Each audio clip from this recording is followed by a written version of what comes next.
All right, let's get right into it. Think about this for a second. You're the most powerful man on the planet, a Roman emperor, and you write a secret book. But it's not for commanding your armies or ruling the world, it's for commanding yourself. This is the incredible story of Marcus Aurelius and his private journal, what we now call the Meditations. And bam! Right out of the gate, Marcus just lays it on you. This isn't some high-minded philosophical debate. It's a direct order.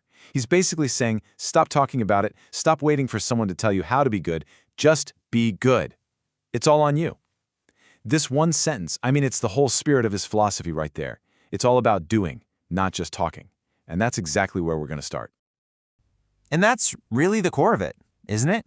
The thing that makes his story so fascinating. Just try to wrap your head around that. You have absolute power over the entire known world, but the real war, the one you're really focused on, is the one inside your own head. The Meditations? Yeah, this wasn't for show. It wasn't for public consumption. This was his private battleground. Okay, so who was this guy? To really get the book, you first have to get the man. And to get the man, you have to understand this massive conflict that was at the very center of his life. So you've got these two sides of him, right? On one hand, you've got the emperor, the guy in charge of the armies, the final word on the law, a man literally dealing with crisis after crisis.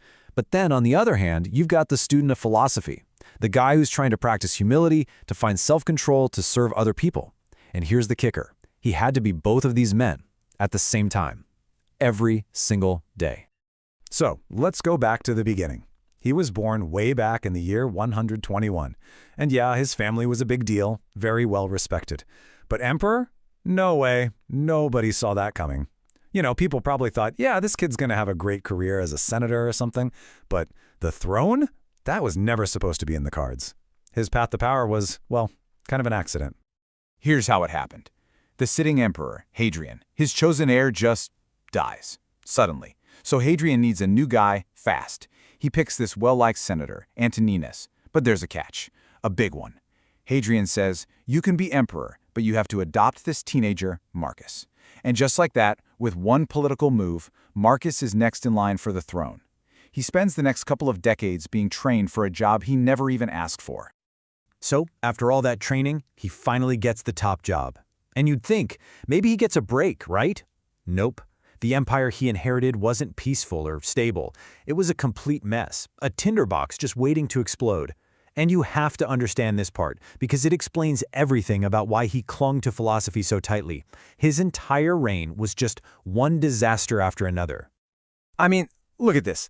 The second he becomes emperor, a war kicks off in the east. Then a plague, a really, really bad one, comes back with the troops and just ravages the empire. Then another war starts up north, and this one goes on for pretty much his whole life. In the middle of all that, his co-emperor dies, leaving him to handle it all alone. And to top it all off, one of his most trusted generals turns on him and tries to start a civil war. It was just relentless. It never stopped.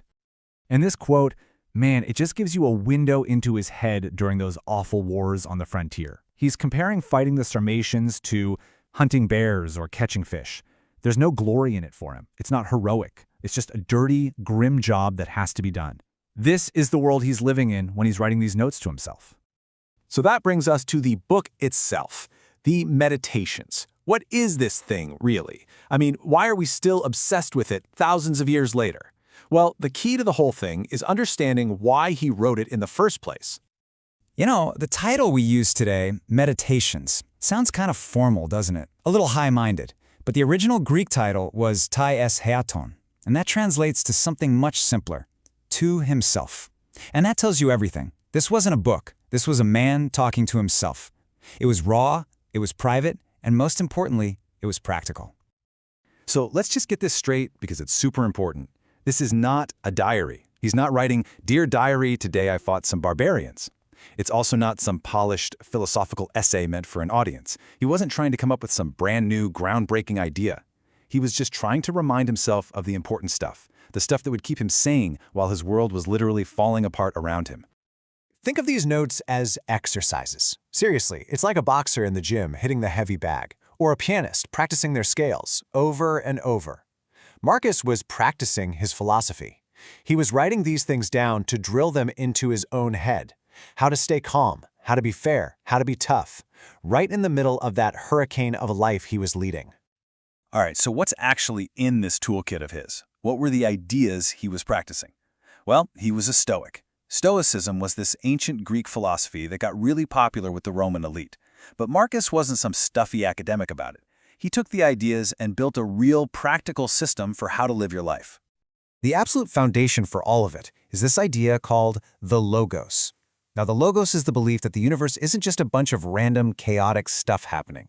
It's an ordered, rational system where everything is interconnected. Everything happens for a reason, because it's all part of this grand design. For a Stoic, trusting that cosmic order, that's step one.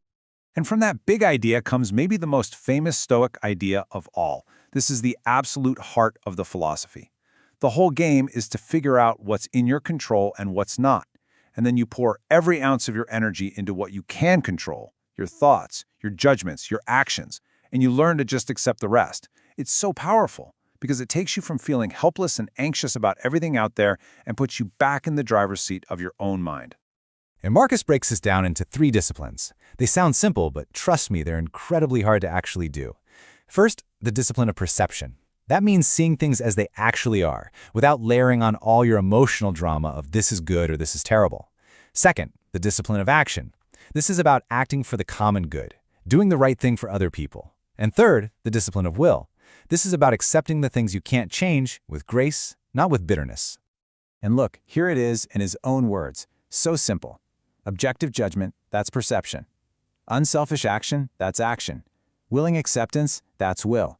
This was his 3-part checklist. He came back to it again and again and again.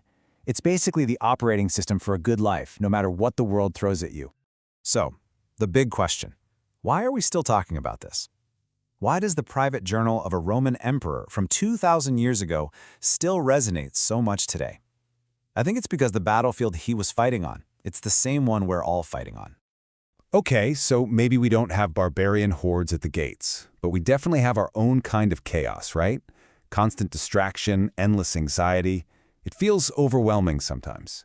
What Marcus gives us is a blueprint for building what one scholar called an inner citadel, basically a fortress inside your mind that nothing on the outside can ever truly break. And this right here is where that strength comes from. The power isn't in controlling outside events. You can't. The power is over your own mind. Once you really get that, deep down, that's when you find real strength. For Marcus, this wasn't just a nice thought. It was the entire foundation for a resilient life. What about other people? The ones who are difficult, who insult you, who let you down. His advice is so simple but so profound. The best revenge is to just not be like them. Don't sink to their level. The ultimate win is just being a good person, no matter how they act. And maybe the most powerful reminder of all, this one. You could leave life right now. Whoa, it's a bit jarring, but it's a call for urgency, for clarity. When you remember that your time here is finite, it just cuts through all the trivial garbage and forces you to ask, am I focused on what really, truly matters? So in the end, Marcus Aurelius wrote this book for one person, himself. It was his personal handbook for a very hard life. He never ever thought we'd be reading it, but here we are. And it kind of leaves us with a challenge, doesn't it? Your life is your own battlefield. So what are you going to write in your book?